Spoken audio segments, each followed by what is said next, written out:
Szia! Szeretettel köszöntelek a csatornámon, örülök, hogy itt vagy. Körözöttes pogácsa lesz csinálva, amihez mutatom az illesztő, tehát fél kiló a liszt, megszitált liszt, egy porélesztő, egy kis csomag porélesztő, egy nagyon-nagyon kevés cukor, de most még itt beszélgetünk, addig hozzáöntöm a tejet, hogy egy picikét olvadjon fel az élesztő. Szeretem, hogyha egy picikét felolvad az élesztő, tehát nem mindjárt közvetlenül a liszttel találkozik. Addig, amíg itt beszélgetünk, addig ezt félreteszem, és amíg mutatom a többi hozzávalókat. Jön hozzá só, 1 teáskanál, 2, 3, ezt így összekeverem,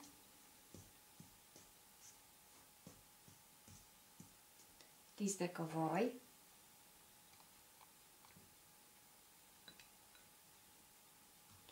igen, ami még jöhet hozzá majd tejföl, a körözött, amit már egy másik videómban megmutattam, hogy csináltam, majd oda teszem a linket, és akkor lássunk is hozzá. Tehát akkor benne van a só, benne van a liszt, és a vajat, a tízdek a vajjal a lisztet elmorzsoljuk, eldolgozzuk.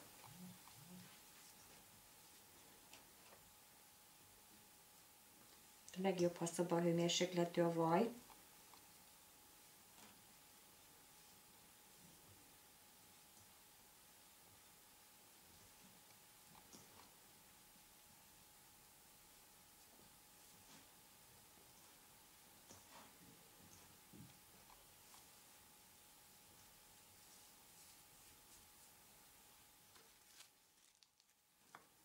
Tehát akkor el van dolgozva a vaj és a liszt. Időközben az élesztő egy picikét megolvadt.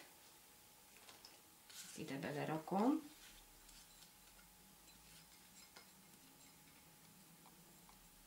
Igen. Hozzáadom a körözöttet.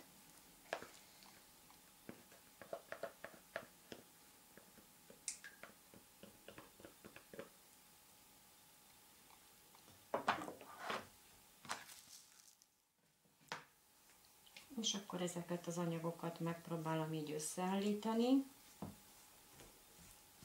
Először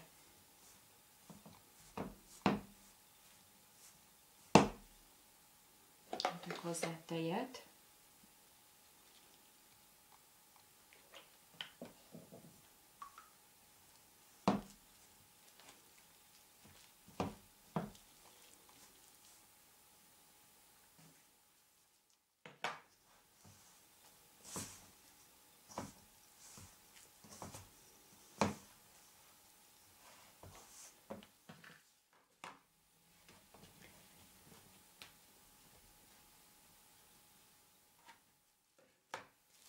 Takarjuk le 40 percre.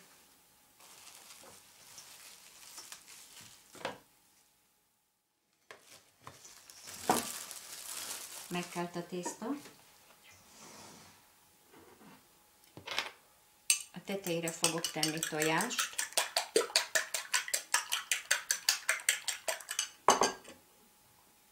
Teszek bele egy csöpp olajat.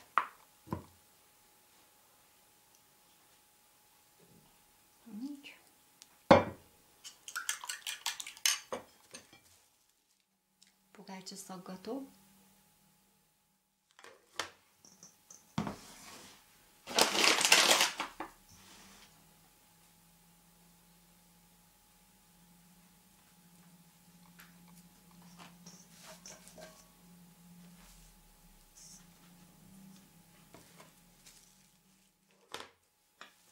Kinyújtjuk.